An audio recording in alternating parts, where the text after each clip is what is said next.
आता महाराष्ट्र देशा हा विशेष कार्यक्रम पाहूयात माझी सहकारी यामिनी सोबत।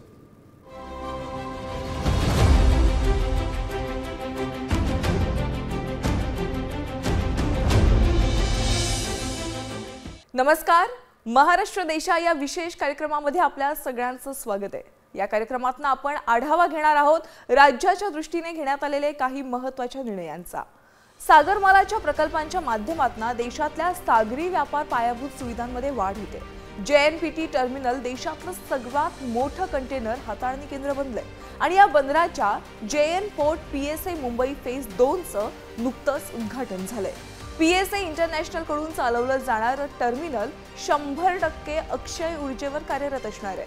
तसंच समर्पित फ्रेट कॉरिडॉरनुसार असलेलं भारतातलं पहिलं कंटेनर टर्मिनल आहे। या विस्तारामुळे टर्मिनलची वार्षिक हाताळणी क्षमता 4.8 दशलक्ष TEU इतकी झाली आहे।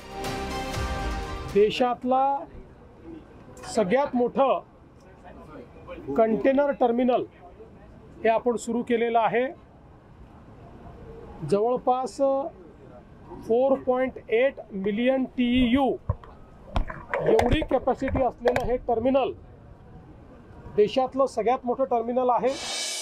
लंडनमध्ये वर्षानुवर्ष राहणाऱ्या मराठी लोकांची हक्काच्या सांस्कृतिक भवनाची मागणी आता प्रत्यक्षात येणार आहे। महाराष्ट्र मंडळ लंडन या संस्थेला लंडनमधील चर्च ऑफ इंग्लंडची इमारत खरेदी करून तिथं महाराष्ट्र भवन उभारण्यासाठी 5 कोटी रुपयांचा निधी राज्य सरकारने मंजूर केलाय।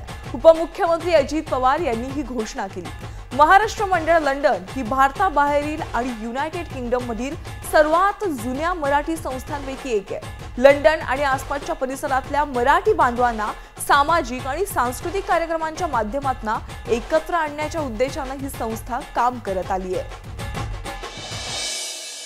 गडचिरोली सारख्या आदिवासी आणि मागास जिल्ह्यांमध्ये डोळ्यांच्या आरोग्याविषयी जनजागृती करण्यासाठी स्पेक्स 2030 हा उपक्रम सुरू करण्यात आलाय। नेत्रोपचारांबरोबरच या कार्यक्रमांतर्गत स्थानिक आरोग्य कर्मचाऱ्यांचं प्रशिक्षण, जनजागृती मोहीम, शाळा आणि ग्रामपंचायत पातळीवर आरोग्य विषयक संवादाचं आयोजन करण्यात येणार आहे। या प्रकल्पामुळे मुलांचं शिक्षण, तरुणांमध्ये रोजगार आणि संपूर्ण समाजाच्या जीवनमानात सकारात्मक बदल घडेल असं मुख्यमंत्री देवेंद्र फडणवीस यांनी सांगितलंय।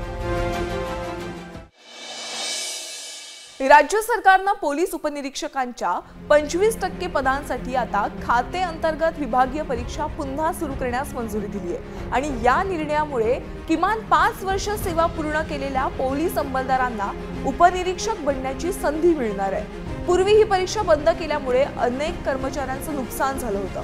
मात्र गृहराज्यमंत्री योगेश कदम यांच्या प्रयत्नांमुळे हा निर्णय आता पुन्हा घेण्यात आलाय। राज्य सरकारने मेट्रो आणि रेल्वे संदर्भात काही महत्त्वाचे निर्णय घेतलेत ते पाहूयात।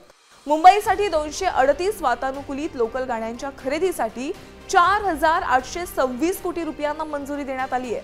मुंबई नागरी परिवहन प्रकल्प अंतर्गत मुंबई रेल्वे विकास महामंडळाकडून प्रस्तावित 136.652 किलोमीटर लांबीच्या आणि 14,907 कोटी 47 लाख रुपये खर्चाच्या प्रकल्पांना मान्यता देण्यात आली आहे।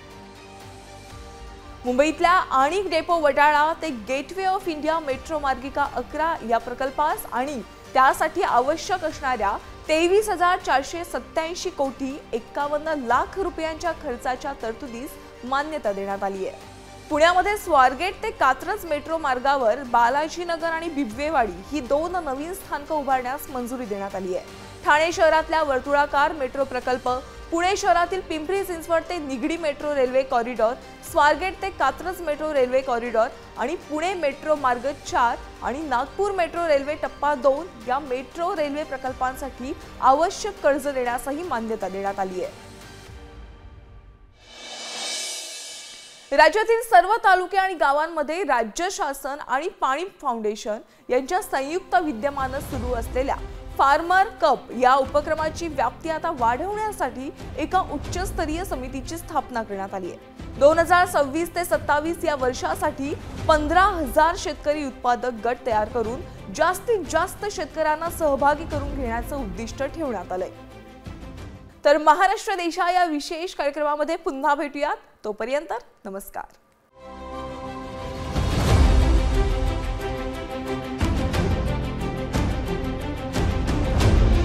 आता ईसकाळ.com आहे देशातील नंबर 1 ची मराठी न्यूज वेबसाईट.